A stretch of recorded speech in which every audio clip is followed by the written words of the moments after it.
We'll see if I can remember to get the videos. This is before. This is the new used engine, 80,000 miles. She's going in there. This was picked up at an auction, and she's going back together.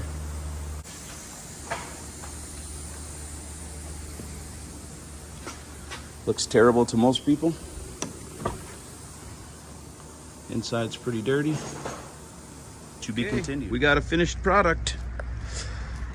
You guys remember this truck from the shop earlier in the week? This is it done.